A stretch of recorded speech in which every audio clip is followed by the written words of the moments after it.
So in continuing looking into your book, The Divine Agreement, this is on page 46, where you say the so-called causal body is used by the practitioner. Only ordinary, unenlightened beings are self-limitingly used by the causal body, its negative memories and painful or unenlightened effects.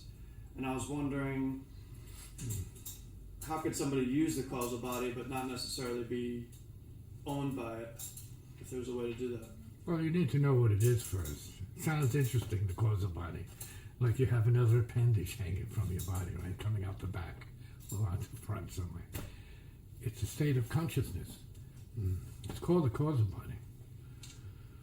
But it's not a physical body. It's more or less a function of intelligence. And a level of intelligence that we, as soul, need to monitor and work from. So once you know that you're the unconscious, right, that goes to sleep every night, and whether you like it or not, that's your condition, your state, and you can't say much about it except you're happy you wake up from it, right, which means it's unconscious, right, until you're conscious. We can utilize the perceptions that we have relative to the physical body. We're in the physical body right now, using it for sitting and talking.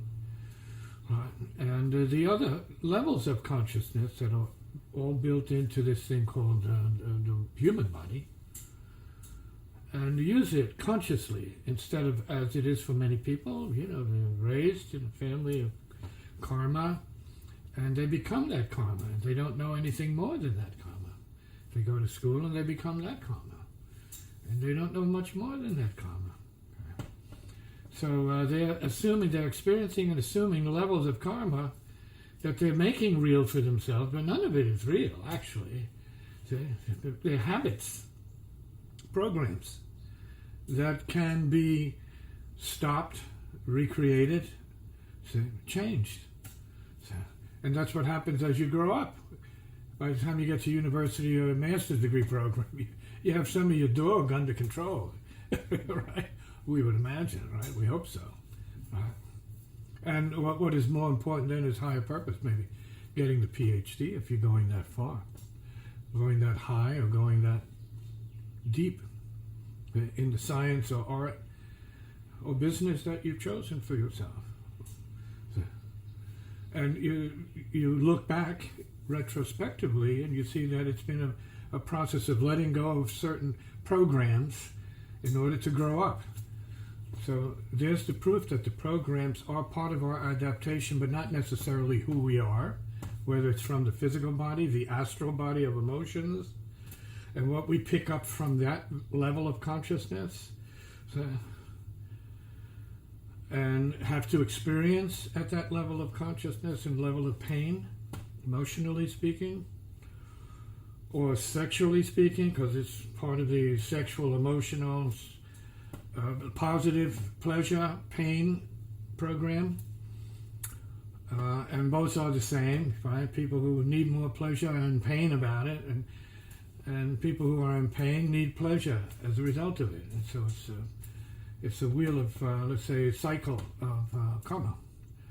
And then eventually you get to the causal body and then the mental body, and you are then having to contend with the thoughts that you have assumed are either real to you or your thoughts, whatever that could be.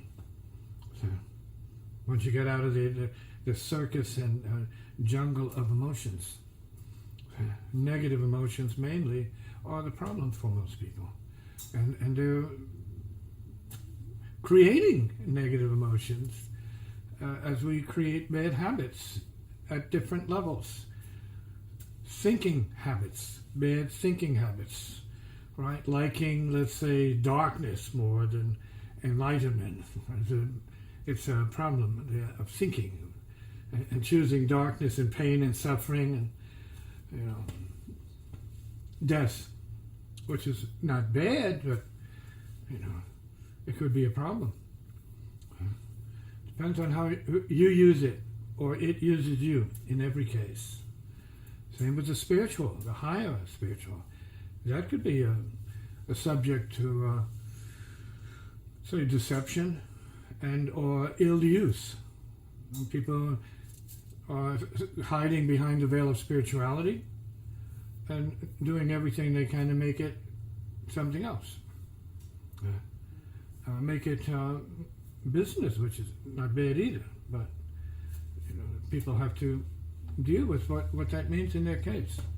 Is it really about business, or is it really about practice, like neutralizing karma, instead of using everything we have to accumulate more karma, unconsciously or mechanically, to our benefit maybe, or to our detriment. It really depends on how the person uses the body of human intelligence for their purposes, whatever those purposes might be. High or low. Comment.